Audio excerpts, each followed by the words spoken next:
All right, welcome to our episode of the Franchise Accelerator podcast. We're really excited because I think this is a great topic for first quarter of 2024. We know there's been some struggles when we talk about managers in hospitality, but we believe that what we're going to cover today is the 5 elements that make up a successful manager and how we believe that a great manager is made and not born, right? Like anyone could become a valuable manager in your organization. Right. And I think that old school thinking was, right, you're either born a leader or you're not.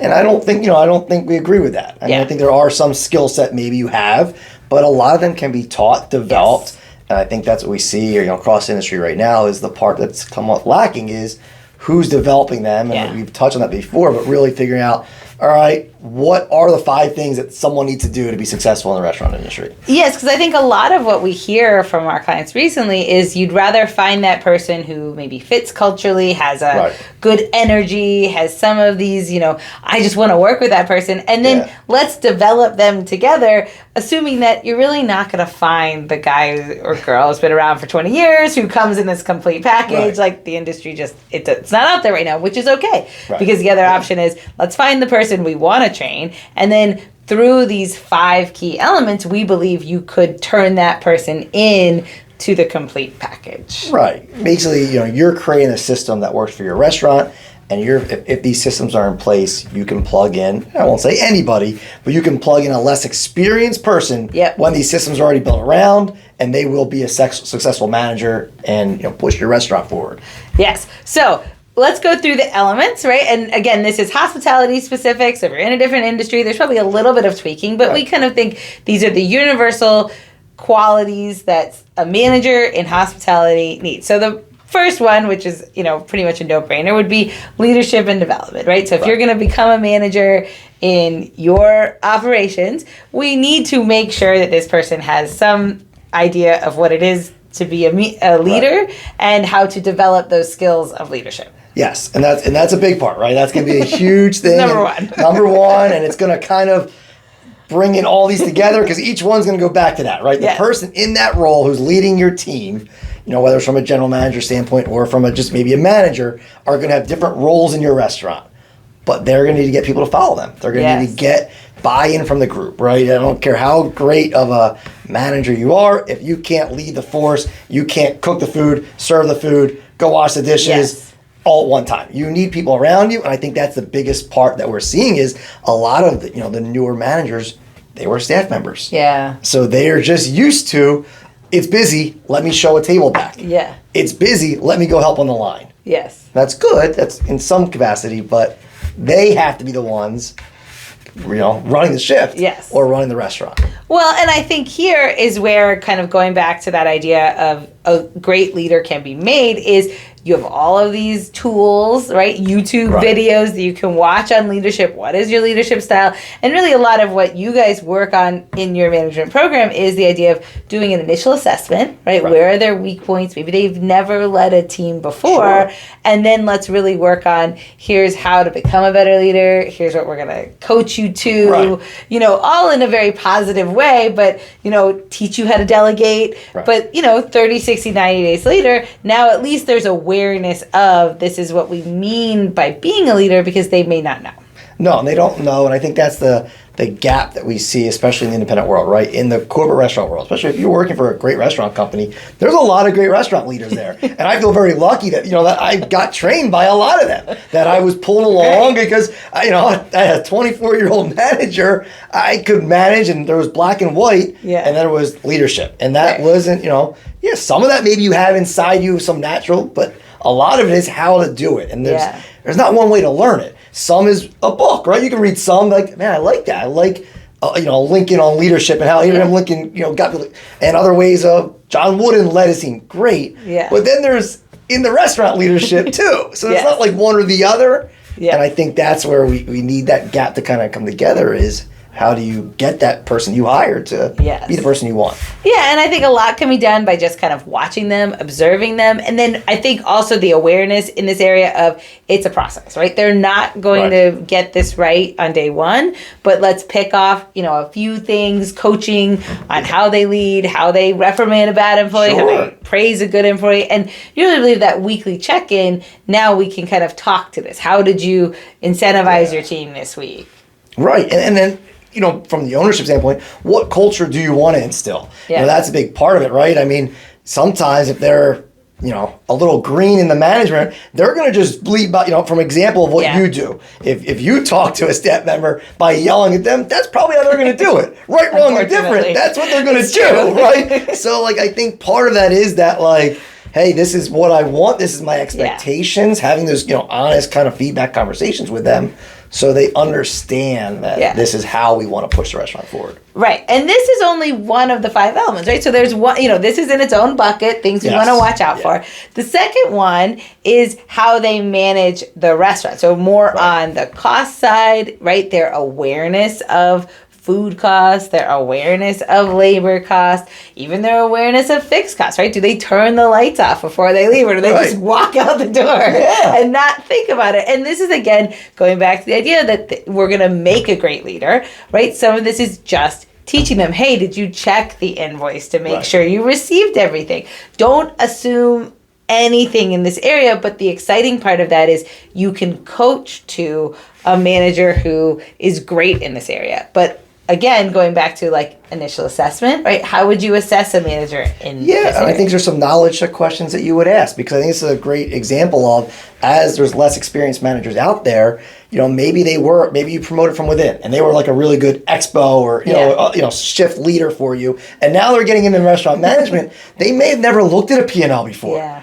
And that's okay, right? Yeah. They're going to have to learn it from someone on how do I come up with a labor budget? Yeah. Or maybe you come up with a budget. How do I hit that? There's so many things in this area where maybe on the other side you hire someone externally and they worked in the restaurant. Maybe they know all this. I can read a P&L. I understand it.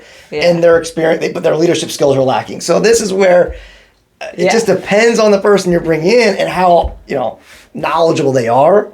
And again, really your job is to teach and coach this part of it. Yes. And I think don't assume anything, right? Whether they came from a restaurant chain or what we've seen, came from an independent, might have had a great resume. But we can't assume that how they did it over there is how you want to do it, which again is the exciting part. The good part of putting time in this, in developing this manager, is they're going to have your way of doing it moving forward. So again, I think that weekly check-in, assessing where they are on the cost side, maybe it's, kind of not even a test, but just through conversation, right? If you mention elements of food costs or element of food prep, do they know that? If they don't, it's okay, but we could set aside 30 minutes a week, 60 minutes a week to just work on this area, and then have the goal of, hey, in 90 days, this person's going to be a lot stronger in labor budgets and food costs than they are today, which is a win for everyone. Absolutely. All right, so number 3 is our experience management. So we believe, again, these are the 5 elements, right? The other element of a good manager, great manager in your organization is someone who's aware of customer experience and everything that goes into customer experience. And even if this is, maybe someone who came from back of house, now they're your GM, it doesn't matter their background. They have to understand experience management if they're going to be your leader. Yes, like I said, this includes everything, right? This includes how your customers feel, right? Whether it's an internal system that you have or using a Yelp review or a Google review, right? Something that is black and white, whether it's subjective or not. There is data on what your score is. And then how your operations go. How do you run good shifts, right? That experience management comes with how are your ticket times? How, all these things that go with it, because we talk to a lot of clients and sales are down or this or that. The first thing we're always going to do is let's look at your 4 walls. Before we can say the economy or before we can say they're open a restaurant next door, what are your customers telling you? And if you ate at your restaurant, how is the experience? Yes. And that's where, again, we're making a great leader. So if they don't know, we can't get mad at them. We want to show them. Like you said, I believe so much, especially from, listening to you and Chris, is, have you tasted the food with your manager, right? Have you shown them, hey, this is what I'm looking for when I look at this meal or this presentation or how the server delivered it? All those little things that you, the owner, because you've been there so long, pick up on. Now it's your time to like show them, hey, this is what I see when this plate got dropped. And this is what I didn't see. Yeah. Oh, everything's a teachable moment. And as the owner, like I said, if you're not doing it, who's going to do it? Yeah. I mean, like I said, we'll go back to the corporate restaurants a lot. In the fact that there are systems in place. There's systems on how to walk a dining room. This is the order we go because we can hit all these spots quickly, right? This is how we start a financial walk to look for wasted products. So there's so many things. How would you know that if someone wasn't showing you, teaching you? Well, and I think this is where, technology is great. Right? On my soapbox of that software is awesome. But that software is not the only system that's in place, right? Like it's going to do the math. It's going to tell you what you're running in food costs. It's going to tell you maybe when you're waste. But until you're standing there, like you said, walking the line on a Friday night, what are you seeing? What's the vibe? Like, does everyone have it under control or does it kind of feel like they don't? And that all goes back to what your customer feels. And I think you have to teach your manager, if it's not going to be you, and again, we don't want you to be there 80 hours a week, but if it's not going to be you, someone's got to have that same, pulse of the restaurant and be able to fix it. Like, let me turn this shift around so it's not a bad shift, it turns into a good shift. Yeah, absolutely. Because to be a general manager, you have to be the best manager, right? You have to, that was always the thing is he want to come in. No, it's more than just the cost management of it or the leadership of it. Is you got to be the best shift operator. That's how you can then teach it to somebody else, right? That was always sort of the validation of you knew how to do it once you could teach it to somebody else. And I think in this philosophy, same thing. If you're on your GM, they need to be able to show your managers their expectations. Yeah, and fix problems on the go and all that. So, absolutely. Again, this is something that working a little bit every week, right? Maybe it starts with, hey, have your general manager go read the Yelp reviews, right? Not everyone is, that person was crazy. And as much as we love to say, there's no fault, in every bad review, you probably can learn a little bit and figure out what went wrong. How could we make it better? From, like you said, a teachable moment to say, okay, how do we get more good reviews? Right. Yeah, absolutely. And I think that's the challenge sometimes is pull back the defensiveness. And, and if you had 3 Yelp reviews say that to-go order was messed up, then call your restaurant and do a to-go order. Right? I mean, you can keep saying no, or you could say, you know what, let me check. Let's check. That might be more accurate than I think it is. And I think sometimes it is eye-opening when you see some... Let me call my restaurant. Does my front desker know how to answer the phone properly? Is it the outcome of the cashier when they pick up? Or is it not? Or is it they sound busy, they sound really like it's inconvenient to answer the phone, and you wonder why your to-go sales are down. Well, maybe that's why. I think there's a lot of things that, no one way is going to fit maybe how you're doing your restaurant, but it's an ongoing teaching and developing for managers to get to And the good thing is you can turn it around, right? Like that was one moment in time. You can have great moments. So everything can build on success and build on a great new year. So we're not looking backwards for the sake of looking backwards. We just want to build on that momentum and create a great manager moving forward. All right. So then the next element that we have to a great manager is the idea of weekly accountability, right? Do they have a vision for what the week should be at the beginning of the week, right? Do they have a set sales target? Do they have a COGS target? Do they have, if they're involved in cash flow, a cash flow target? And then are they able to sit down at the end of the week in a timely manner, right? We believe by probably the Tuesday or Wednesday of the following week and really assess, right? To have that ownership of, we didn't quite hit the sales, but you know what? Here's what we're going to do this week. Here's why it's going to be a better week. Cost of goods were a little high, but here's what we're working on. Because the truth is a great week in a hospitality is made up of 1,000 little things, right? It's not just like a magic thing, right? It's 1,000 little decisions. And as long as our manager is able to kind of go through the good and the bad of last week, tweak it a little bit, that's how you know they're able to deliver for you every week. Right. Yeah, because if you're looking at, let's say you do have a budget and you do have a P&L, and that's what you're using as maybe your scorecard or your, really it's a report card. That's how you did last week. Yeah. The new week's already started. All right, we're already in this week. So we can learn from what we did or didn't do well, but we have to make that impact very quickly. And I think that's the part with the restaurant industry. Yeah. It's, I would always use example like comparing it to like a sports. Like, all right, you have an NFL game on Sunday. right? Monday we watch the tape. Tuesday we have a new plan. Wednesday we practice the plan. Well, the hospitality's not like that. No. We get our numbers, we're like, all right, so the lunch shift starts in 8 minutes. Right. And I think that's the thing is we have to be able to move and have results. I mean, a lot of people we talk to, it's shocking how they don't have a plan. Yeah. And again, that's okay, but what would you measure success if there's no plan in place to start? Right. And I think that the great, teaching moment for whoever this role is in your organization is it's okay, right? Like, it might have been a horrible week, right? We've had people where it's like, it snowed, everyone called out, just awful. That was last week, right? This is a brand new week. So are they able to adapt? And that's probably the biggest teaching moment is, all right, let's focus on right now. You're doing the order, today for the whole week. Like, let's go. Let's make sure the schedule's right. Because I promise by focusing on the here and now, you're going to see better results. Yeah, and I think that's, Anne's always going through to let's look at it weekly, from the accounting side, right? And I think because that makes up the month, right? At the end of the day, we really want a successful month because we know, rent gets paid once a month. There's probably a couple of payrolls usually in a month. The rest of utilities once a month. So week to week, it gives an idea. There should be things like food cost and labor that maybe we are, but really the goal is a great month. So if we know we're behind the 8 ball on week 1, well, that can make adjustments for week 2 and week 3. Yeah. Or the other way. We had a great week 1. Yeah. All right. Maybe we had a great week 2.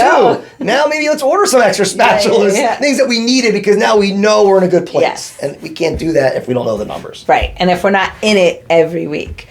All right. So then our 5th one is really that awareness of some of the risk, right? I think if the idea is you're really building your replacement. You're building the idea that you, the owner, don't have to be there every day, don't have to be there every week. And this could take you 4 to 6 months to get there, that we're going to develop this person in all the areas. So the 5th area really is, are they aware of the risk of your organization and are they actively managing it to protect you from future risk? So a lot of this 5th element is, are they focused on safety, right? Are they aware of, hey, that outside curb, it's a little, someone could trip, right? Do they have those same eyes on the 4 walls that you do as the owner? They have sanitation, right? It's not nagging if you're if you're walking the back of house saying, hey guys, like you got to make sure this is clean, you got to make sure the service area is clean. That's not just this like, oh, they make us do the checklist, right?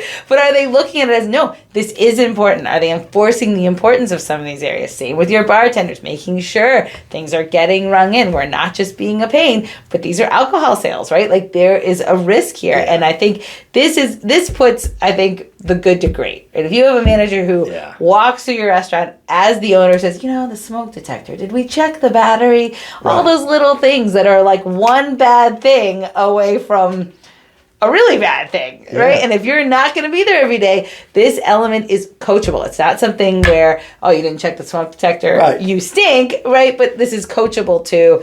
This is important. And as the GM, as the leader of this company, you need to make sure that you care as much as the owner for these risks. Yeah, and that's why, as we talked about the 5 today, it's not last because it's the last important. It's last because we want to make sure that's the top of your mind when you walk away from this. Yeah. Because everything else, a lot of times, hey, the ticket time took too long. We used to call that was a body blow. But, if we don't have the right temperature on something, we get someone sick, that was a head blow. You can't take a shot on that. Yeah. And I think that's, like Ann said, from systems being in place, and that's where I think a lot of times the GM might not know some of the things that you do. So make it a checklist. And a lot of these things don't have to be checked every day.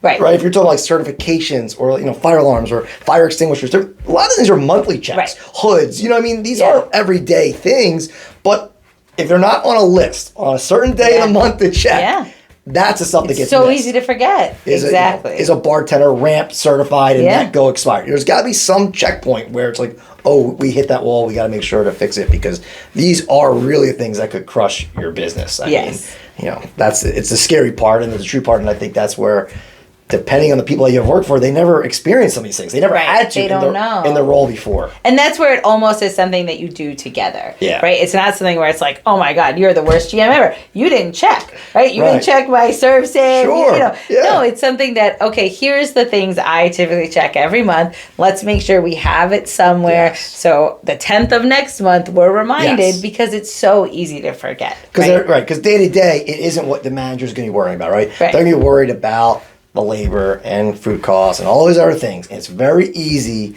So again, in the corporate world, they're going to have a check system that you have to submit. A lot of them are like submitted to risk services or something because they want to make sure it doesn't get missed because of how important they are. And I think in independent world, you don't have that. No. So you need to kind of create your own. And like Ann said, they're not hard things. So if they were on the 10th of the month, you knew the 10th every month. Yeah. And you have a binder that every time, maybe you're not here for 3 months. Well, here you go. Let me check real quick. Let me make sure we did it. That these are done. Yeah. And that's where, what's exciting in what you and Chris have been developing over the last year, what you're launching in 24, is the idea of coaching on all these little things because it adds up to a great employee who really can be with you for the long term. But we want to make sure that every week we're developing these areas, we're assessing these areas, and we're working with them to have their own ownership of this build out of this manager program. They're probably the most important part of your restaurant. I mean,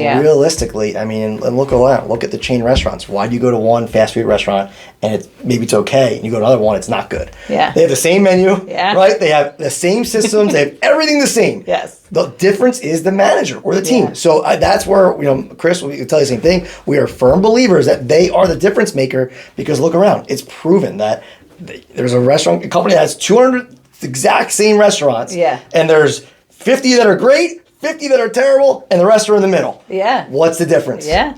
And I think, the idea is we don't sit around and just wait for the perfect manager to walk in the door, right? We're going to kind of take back control of this area and say, you know what? That perfect person's not coming. The white knight's not coming. Not there. It's okay. Because you know what we're going to do? We're going to take the best person on our team and we're going to develop them over the next 6 months and create the, perfect vision of the manager that fits your organization for the next few years. Yeah. All right, so if you want more information on our manager development program, please check out our website and or our Instagram, and we will have lots of information. We're happy to do a free 30-minute call to kind of walk through what this program looks like for you and your organization in 2024.